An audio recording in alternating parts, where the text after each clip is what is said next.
18b நம்ம பூமியை தாண்டி ஒரு கிரகத்தில் இந்த பிரபஞ்சத்தில் வாழ தகுதியோடு ஒன்று இருக்குது அப்படின்னா அந்த கிரகம் எங்கே இருக்குது அப்படிங்கிற தேடலுக்கான கேள்விக்கான விடை அப்படிங்கிறது ரொம்ப வருஷமாக கிடைக்காம இருந்துகிட்ருக்கு.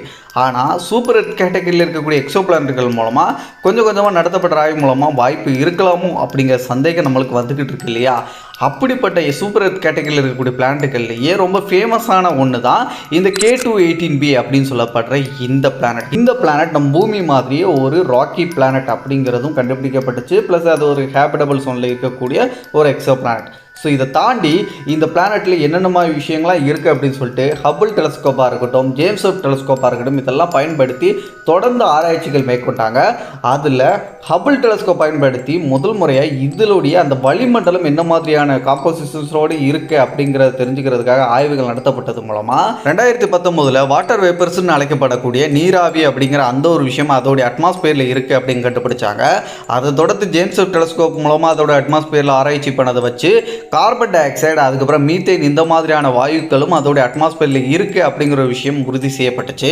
என்னதான் இந்த மாதிரியான வாயு கலவைகள் அதோடைய அட்மாஸ்பியரில் இருந்தாலும் பெரும்பாலும் அதிகமாக இருக்கிறதே ஹைட்ரஜன் அப்படின்னு அழைக்கப்படுற அந்த ஒரு வாயு தான் இருந்துச்சு. சமீபத்தில் இந்திய வம்சாவளி சேர்ந்த ஒரு விஞ்ஞானி அவர் தலைமையில் நடத்தப்பட்ட குழுவின் மூலமாக இந்த ஜேம்ஸ் அனுப்பின இந்த பிளானட்டை பற்றின தரவுகள் எல்லாத்தையும் அவங்க திரும்ப செக் பண்ணி பார்க்கும்போது அதில் டிமெத்தில் சல்ஃபைடு அப்படின்னு சொல்லப்படக்கூடிய ஒரு முக்கியமான உயிர்கள் வாழ்கிறதுக்கு பாசிபிலிட்டிஸ் இருக்கக்கூடிய ஒரு தடயமாக கருதப்படுற அந்த ஒரு வாயு இருக்குது அப்படிங்கிற விஷயத்தை அந்த விஞ்ஞானிகள் குழு உறுதிப்படுத்தியிருக்காங்க.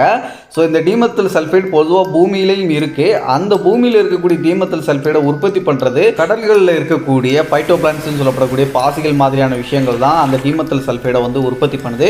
ஏற்கனவே நமக்கு இந்த பிளானட்டில் கிடைச்ச தகவலை வச்சு பார்க்கும்போது அதில் இருக்கக்கூடிய அந்த ஹைட்ரஜன் அதிகமாக இருக்குது, மீத்தேன் இருக்குது, கார்பன் டை ஆக்சைடு இருக்குது. ஸோ குறிப்பாக ஹைட்ரஜன் அதிகமாக இருக்கிறதுனால ஹைட்ரஜன் ஓஷனே இருக்கலாம் அப்படின்லாம் கெஸ் செய்யப்படுச்சு இல்லையா?